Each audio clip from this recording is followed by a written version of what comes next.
Raj, it's a pleasure to welcome you. Thank you. Congratulations, 60 years of the foundation of IIT Bombay. You are the chairman of the IIT Bombay Heritage Foundation. That's correct. It will be important for all of us to learn the work of Heritage Foundation, what it does, and how it came into being. So Heritage Foundation, like any U.S.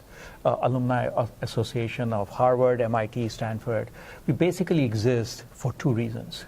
One, to support IIT back, our alma mater, and second, to provide services for the alumni that are in the U.S. On the first side of it, we have been probably the first professionally organized and organization for Indian Institute to raise funds in U.S. and actually work very closely with the Institute to deploy that funds in the fashion that the alumni or the donors really wanted to connect to.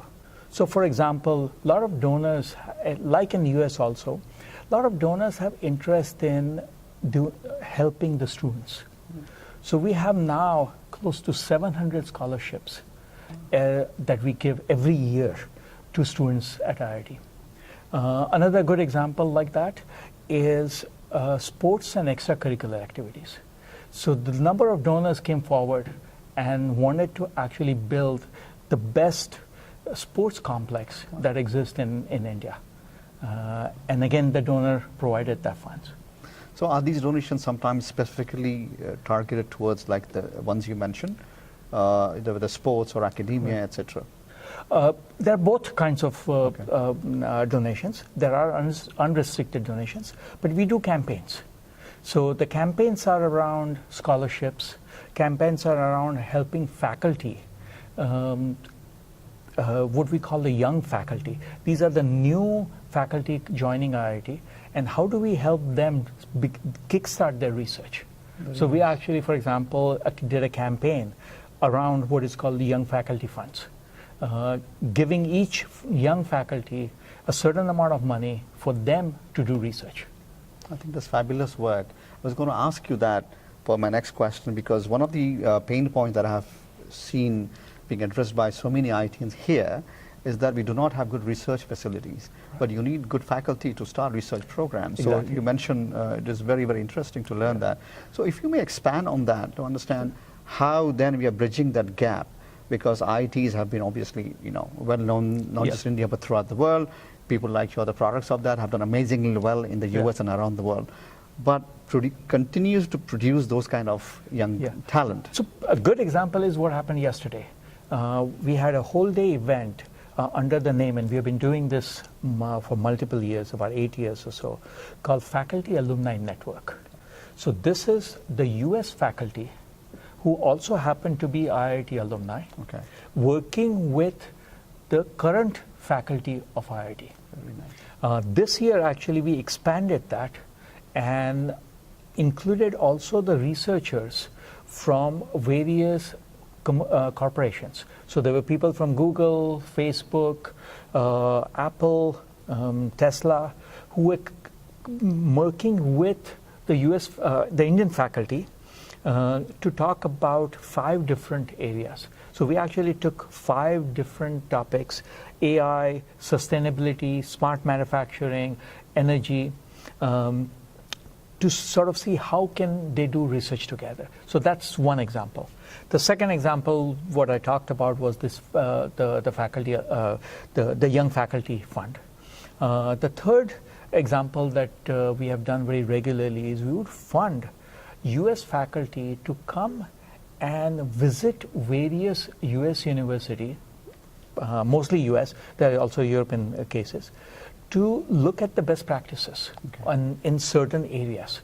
And so this fund makes it easier for them to go to places like Japan, Austria, certainly U.S. So that's the 3 examples I can sort of give you. So the important and the most difficult work, I think, for somebody in your position is to go and raise money. It's not easy, regardless of the foundation and the alumni network. So and I've told that the foundation is doing really well compared to other foundations. from similar schools. Wanted to learn from you, since you are at the helm of this organization. How do you, how easy or how difficult it is to go and ask for money? So it's actually, I'm in a great position. It's not that hard in this particular case. We have raised just over $30 million of the actual cash, and another somewhere around $15 million in kind donations from corporations, typically equipment, to support IIT. Frankly, in most cases, our job is actually pretty easy because the donors have such a deep connection with the institute that our challenge actually a lot of times is working with IIT to find a program that the donor is most interested in. Right. I think they're willing to give money, and as a matter of fact, I still very much believe that we can actually raise $100 million without much of a problem. So I've been also involved in other charitable organizations. This is one of the easier place to be. Is it because of the high achievements and high net worth of the alumni, you think?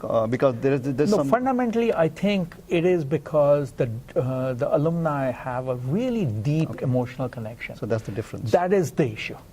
More than issue. That is really the driving force. The money is not the driving force, because we have also seen cases, a very good example recently of a alumni who passed away. We had no connection with him. His wife called up and said that as part of his will, he is giving a six-figure number. He has left six-figure number for IIT. He was not a rich person.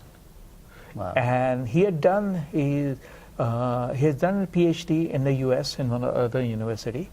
He taught also in one of the universities in the U.S. He left the largest amount of money for IIT. Wow.